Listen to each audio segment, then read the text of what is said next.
कैसे चमकते हुए सितारे को करियर उसका लालच ले डूबा। पाकिस्तान टीम का वो गेंदबाज जिसके सामने सचिन, संगकारा, पोंटिंग जैसे बल्लेबाज के पैर कांपते थे। वो खिलाड़ी जिसकी गेंदबाजी के चर्चे शोएब अख्तर से भी ज्यादा होते थे। शोएब ने क्यों इस खिलाड़ी को बल्ले से पीटा था। कैसे स्पॉट फिक्सिंग में तबाह हुआ इस खिलाड़ी का करियर। वो होनहार गेंदबाज जो अपने ही बोर्ड से अपनी गलती के लिए रहम की भीख मांग रहा था। कहते हैं कि खुदा ने हर किसी इंसान को धरती पर किसी न किसी हुनर के साथ भेजा है। परिस्थितियां आपके विपरीत कितनी भी क्यों न हो, आपके हुनर और काबिलियत को कोई दबा नहीं सकता।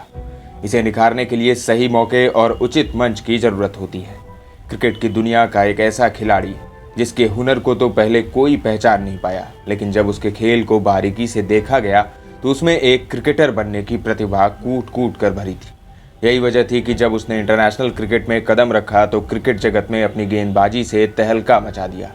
जिसकी गेंदबाजी के आगे उस दौर में दिग्गज बल्लेबाज Hashim Amla, Kevin Pietersen, Andrew Strauss और रिकी पॉन्टिंग जैसे खिलाड़ी डरते थे। एक इंटरव्यू में तो इन दिग्गजों ने इस गेंदबाज को अपने दौर का सर्वश्रेष्ठ गेंदबाज बताया था।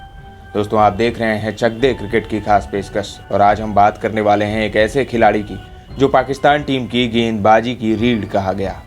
जब उसके हाथ में गेंद होती तो विरोधी बल्लेबाजों के पैर डगमगाने लगते थे। जिसकी चर्चा शोएब अख्तर से ज़्यादा होती थी, वो कोई और नहीं मोहम्मद आसिफ है।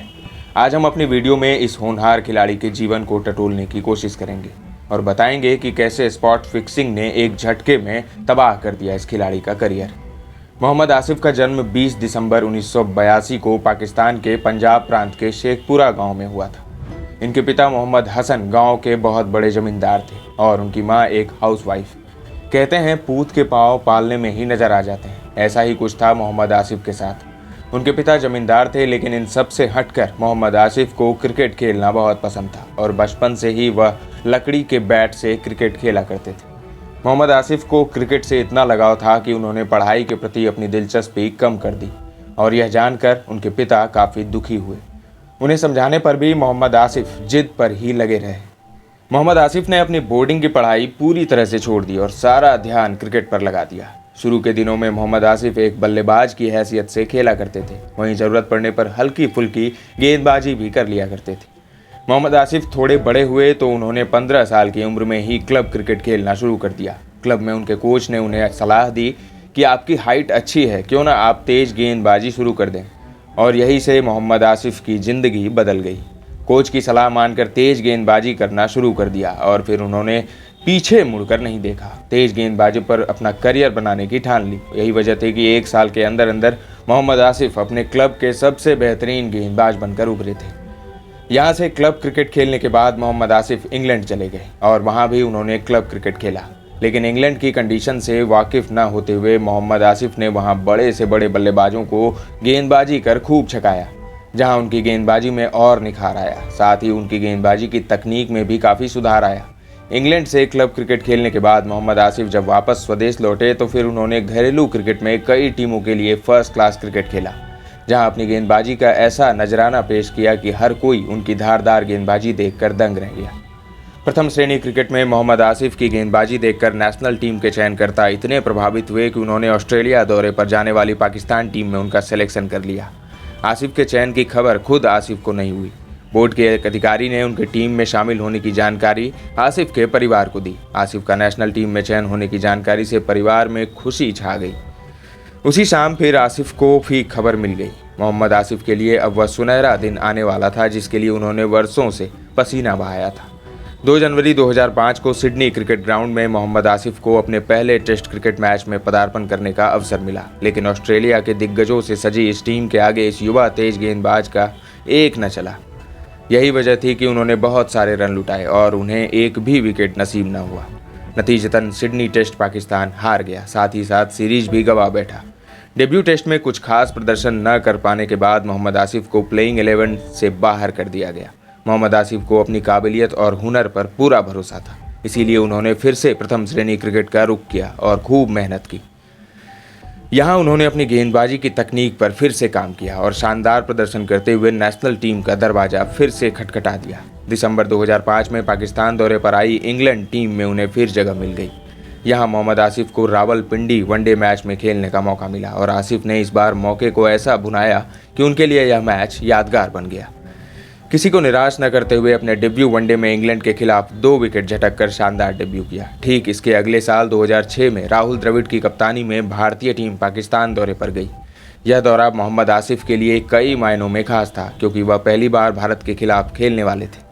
ऐसे में सभी की निगाहें उन पर थी और मोहम्मद आसिफ ने भारत के साथ टेस्ट में जो किया वह एक गवाह बन गया। कराची टेस्ट में आसिफ की आग उगलती गेंदों के आगे भारतीय बल्लेबाज नतमस्तक नजर आए। ऐसा इसीलिए भी हुआ कि वह आसिफ जैसे करिश्माई गेंदबाज को पहली बार खेल रहे थे। यही वजह थी कि मोहम्मद आसिफ ने पहले टेस्ट में 7 विकेट लेकर भारतीय बल्लेबाजों की कमर तोड़ दी थी और नतीजतन यह टेस्ट पाकिस्तान जीत गया। आपको जानकर यह हैरानी होगी कि कराची टेस्ट में जिन बल्लेबाजों को मोहम्मद आसिफ ने चलता किया था उनमें से सचिन तेंदुलकर, राहुल द्रविड़ और वीवीएस लक्ष्मण जैसे दिग्गज बल्लेबाज शामिल थे। आसिफ के शानदार प्रदर्शन को देखते हुए इसी साल श्रीलंका दौरे पर जाने वाली पाकिस्तान टीम में आसिफ को शामिल कर लिया गया, जहां मोहम्मद आसिफ ने एक बार फिर से अपनी कहर बरपादी गेंदों से श्रीलंकाई बल्लेबाजों को घुटने पर ला दिया और पाकिस्तान यह मैच भी जीत गया। टेस्ट और वनडे क्रिकेट में पदार्पण करने के बाद मोहम्मद आसिफ अब क्रिकेट के सबसे छोटे फॉर्मेट यानी T20 क्रिकेट में पदार्पण करने वाले थे और यह मौका आया इसी साल 2006 में, जब अगस्त 2006 में इंग्लैंड के खिलाफ उन्होंने T20 क्रिकेट में पदार्पण किया। आसिफ अब पूरी तरह गेंदबाजी के हर रंग में रंग चुके थे। अपने डेब्यू T20 मैच में मोहम्मद आसिफ की कहर बरपाती गेंदों के आगे इंग्लैंड टीम बेबस नजर आई। खास बात यह थी कि आसिफ ने इस T20 में अपना पहला मेडन ओवर भी डाला था और साथ ही केविन पीटरसन और एंड्रयू स्ट्रॉस जैसे दिग्गज बल्लेबाजों को अपना शिकार बनाया था। उन्होंने अपने इस बेहतरीन प्रदर्शन से पाकिस्तान को जिताने में अपनी अहम भूमिका निभाई थी। आसिफ पूरी तरह से इंटरनेशनल क्रिकेट के लिए परिपक्व हो चुके थे। उनके हर टेक्निक, चतुराई भरी गेंदबाजी के आगे विरोधी टीम के बल्लेबाज नतमस्तक नजर आए। आसिफ के अंदर परफेक्ट लेंथ और गेंद को दोनों तरफ स्विंग कराने की अद्भुत कला उन्हें और खास बना रही थी। समय के साथ आसिफ और भी खतरनाक होते जा रहे थे। देखते ही देखते वह विरोधी बल्लेबाजों के लिए अबूझ पहेली बन गए। यह क्रिकेट का एक ऐसा वक्त था जहां चारों तरफ विश्व क्रिकेट में सिर्फ मोहम्मद आसिफ की गेंदबाजी की ही चर्चा हो रही थी। फिर आया साल 2009 का पाकिस्तान का न्यूजीलैंड दौरा, जहां मोहम्मद आसिफ ने अपनी कहर बरपाती गेंदों का सिलसिला जारी रखा और कीवी बल्लेबाजों की बैटिंग लाइनअप को तहस नहस करके रख दिया। इस दौरे पर उन्होंने कुल 19 विकेट झटके थे। विरोधी टीम के बल्लेबाजों में आसिफ का खौफ इस कदर था कि उन्हें खेलने से पहले कई टीमों को रणनीति बनानी पड़ती थी, लेकिन उसके बावजूद भी मोहम्मद आसिफ कहीं न कहीं से विकेट झटक ही लेते थे। जनवरी 2010 में ऑस्ट्रेलिया के खिलाफ खेले गए सिडनी टेस्ट में मोहम्मद आसिफ ने एक बार फिर से अपना करिश्मा दिखाया। इस सिडनी टेस्ट में ऑस्ट्रेलिया के दिग्गज बल्लेबाज शेन वॉटसन, रिकी पॉन्टिंग और माइक हसी जैसे बल्लेबाजों ने घुटने टेक दिए थे। अपनी कंसिस्टेंसी और बेहतरीन प्रदर्शन की वजह से मोहम्मद आसिफ आईसीसी के टॉप 10 गेंदबाजों की लिस्ट में शुमार हो चुके थे और इन सब के बीच उनका साथ दे रहा था टीम का एक और तेज गेंदबाज मोहम्मद आमिर। मोहम्मद आसिफ के साथ आमिर विरोधियों पर कहर बरपा रहे थे। मोहम्मद आसिफ और मोहम्मद आमिर की जुगलबंदी ने ऑस्ट्रेलियाई टीम के बल्लेबाजों को एक टेस्ट मैच में धूल चटा दी थी।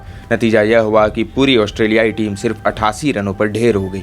वहीं ऑस्ट्रेलिया टीम दूसरी पारी में कम बैक करने की सोच ही रही थी कि इन दोनों ने एक बार फिर से पानी फेर दिया और नतीजा यह हुआ कि 3 विकेट से ऑस्ट्रेलिया टेस्ट गंवा बैठा।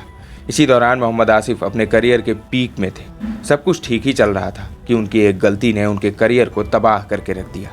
साउथ 2010 में इंग्लैंड दौरे पर गई पाकिस्तान टीम में मोहम्मद आसिफ पर एक टेस्ट मैच में स्पॉट फिक्सिंग का आरोप लगा। दरअसल यह सब हुआ लॉर्ड्स टेस्ट में। यह सीरीज का चौथा और अंतिम टेस्ट मैच था। इस सीरीज में पाकिस्तान पहले ही 2-1 से पीछे चल रहा था और सीरीज बराबरी पर खत्म करने के लिए पाकिस्तान के लिए लॉर्ड्स जीतना बहुत ही जरूरी था। वहीं पाकिस्तान की टीम भी इस टेस्ट को जीतने के लिए हर संभव प्रयास कर रही थी और फिर दुनिया ने वह देखा जिसकी कल्पना किसी ने नहीं की थी। महज चंद रुपयों के लिए देश को बेचने की कोशिश की। हुआ कुछ यूं कि मैच से पहले आसिफ एक माजिद नाम के बुकी के संपर्क में आए थे, जहां उन्हें मैच में एक नो बॉल फेंकने के लिए कहा गया था। उसके बदले पैसे देने की डील हुई। इसके बाद टीम के एक और गेंदबाज मोहम्मद आमिर भी इस बुकी का शिकार बने। वो भी आसिफ की तरह ही नो बॉल की डील में फंस गए और इन सब में दोनों का साथ दे रहे थे टीम के कप्तान सलमान बट। वो भी बुकी से मिले थे और इस स्पॉट फिक्सिंग को अंजाम दिया, जिसके बाद मोहम्मद पर 5 साल का बैन लगा दिया गया। आमिर के अलावा 2 अन्य खिलाड़ी मोहम्मद आसिफ और सलमान बट पर भी 5-5 साल का प्रतिबंध लगा था। एक बार मोहम्मद आसिफ ने कहा था कि उन्हें कई अन्य लोगों की तरह दूसरा मौका मिलना चाहिए था और हर कोई गलती करता है, मैंने भी किया। मुझसे पहले भी और मेरे बाद भी खिलाड़ी फिक्सिंग में शामिल रहे हैं, लेकिन मुझसे पहले वाले लोग पीसीबी के साथ काम कर रहे हैं और मेरे बाद भी कुछ खिलाड़ी खेल रहे हैं। हर किसी को दूसरा मौका दिया गया और कुछ ऐसे भी हैं जिनके साथ कभी भी मेरा जैसा व्यवहार नहीं किया गया।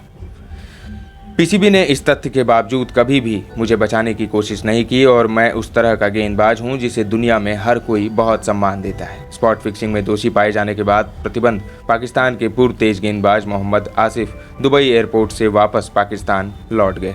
दरअसल आसिफ को शारजाह में एक प्रदर्शनी T20 टूर्नामेंट में शामिल होना था, लेकिन उनके पास जरूरी दस्तावेज न होने के कारण एयरपोर्ट अधिकारियों ने उन्हें वापस भेज दिया। एक बार मजाक के किस्से पर आसिफ और अख्तर में विवाद हो गया। दरअसल शाहिद अफरीदी ने एक बार ड्रेसिंग रूम का किस्सा शेयर किया। उसमें मोहम्मद आसिफ के बीच हुए झगड़े पर भी बात की थी। उन्होंने बताया था कि एक जोक पर आसिफ मेरे साइड थे, जिससे अख्तर नाराज हो गए थे। उन्होंने आसिफ को बल्ले से मार दिया था। हालांकि उसके बाद उस झगड़े को छोड़ दिया गया। अब नज़र डालते हैं मोहम्मद आसिफ के क्रिकेट करियर पर। आसिफ ने अपने करियर में 23 टेस्ट मैच खेले हैं, जिसमें 106 विकेट चटकाए, तो वहीं 38 वनडे मैचों में 46 विकेट उनके नाम दर्ज हैं। 11 T20 में सिर्फ 13 विकेट हासिल कर पाए हैं। मोहम्मद आसिफ ने साल 2008 में IPL खेला था, जिसमें उन्होंने 8 मैचों में 8 विकेट हासिल किए थे। मोहम्मद आसिफ का घरेलू करियर देखें तो 102 प्रथम श्रेणी क्रिकेट में 437 विकेट और लिस्ट ए के 83 मैचों में 94 विकेट चटकाए हैं। दोस्तों, इसमें कोई दो राय नहीं है कि मोहम्मद आसिफ एक होनहार और प्रतिभावान खिलाड़ी थे, लेकिन स्पॉट फिक्सिंग जैसी नापाक हरकत को अंजाम देकर उन्होंने क्रिकेट को शर्मसार किया, जिसकी हम निंदा करते हैं। दोस्तों, आप मोहम्मद आसिफ के क्रिकेट करियर को कैसे देखते हैं? आपको आसिफ का करियर कैसा लगा? कमेंट में अपनी राय जरूर बताएं। ऐसे इंटरेस्टिंग वीडियो और खबरों के लिए बने रहें हमारे साथ। अगले अंक में मिलेंगे एक और खिलाड़ी के साथ, एक और स्टोरी के साथ। अभी दीजिए इजाज़त। धन्यवाद।